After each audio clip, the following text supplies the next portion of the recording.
Perkenalkan, nama saya Idawati dari kelas 11 Agama 3. Video kali ini saya akan menjelaskan tentang makna fitrah, macam-macam fitrah, dan cara memelihara fitrah. Yang pertama adalah makna fitrah. Fitrah berasal dari kata fatarah yang bermakna khilqah atau asal kejadian. Maksudnya adalah fitrah manusia atau asal kejadian manusia diciptakan Allah adalah bebas dari noda dan dosa, bagaikan bayi yang baru dilahirkan. Dengan demikian, bahwa fitrah adalah suatu kekuatan atau kemampuan pada diri manusia sejak awal kejadiannya atau berkomitmen terhadap nilai-nilai keimanan kepadanya, cenderung kepada kebenaran, dan potensi itu merupakan ciptaan Allah. Jadi fitrah manusia adalah kejadian sejak semula atau bawaan sejak lahirnya. Nah teman-teman, yang kedua adalah macam-macam fitrah. Yang pertama adalah fitrah beragama. Menurut Al-Quran, bahwa fitrah manusia adalah makhluk beragama yang sejak lahirnya membawa kecenderungan beragama, sebagaimana dijelaskan dalam surah Ar-Rum ayat 30. Maka hadapkanlah wajahmu dengan lurus kepada agama Allah. Tetaplah atas fitrah Allah yang telah menciptakan manusia menurut fitrah itu. Tidak ada perbuatan pada fitrah Allah. Itulah agama yang lurus, tetapi kebanyakan manusia tidak mengetahui. Nah, yang kedua adalah fitrah suci.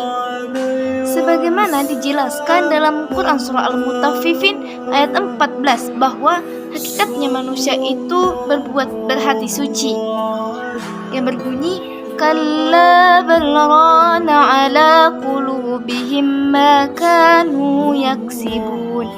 Sekali-kali tidak, bahkan apa mereka kerjakan itu telah menutupi hati mereka. Kalla artinya sekali-kali, bukan seperti apa mereka sangka bahwa Al-Quran adalah kumpulan dongeng orang terdahulu, tetapi sebenarnya hati mereka telah tertutup dengan dosa-dosa mereka berbuat.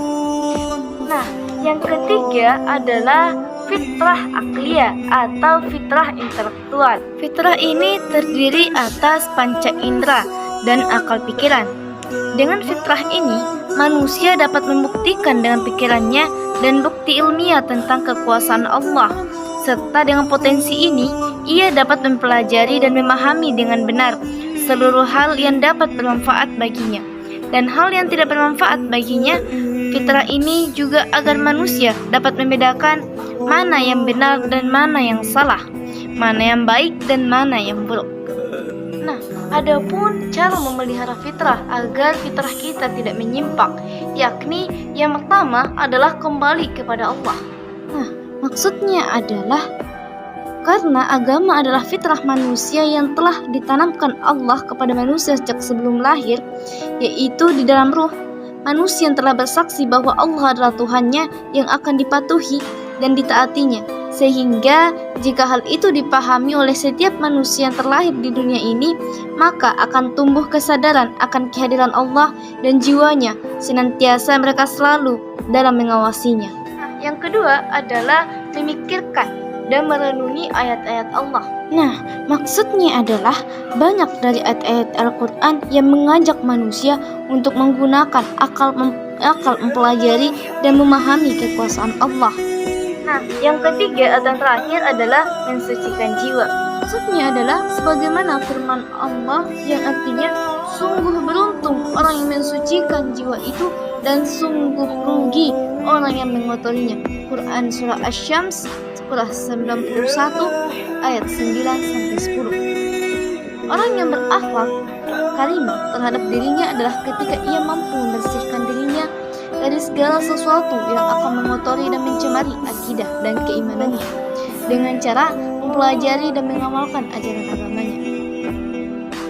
Nah, dari sini dapat kita simpulkan bahwa pada dasarnya fitrah manusia mengarahkan manusia untuk melakukan sifat-sifat terpuji, tetapi itu semua tergantung pada akal dan nafsunya. Jika nafsu lebih berkuasa dan dominan, maka manusia akan menyimpang dari fitrahnya, dan ini akan berdampak pada sifat dan perbuatannya. Sifat dan perbuatan tercela yang pada akhirnya bersemayam pada jiwanya. Nah, teman-teman sekalian, Itulah tadi penjelasan tentang makna fitrah, macam-macam fitrah, dan cara memelihara fitrah. Wassalamualaikum warahmatullahi wabarakatuh.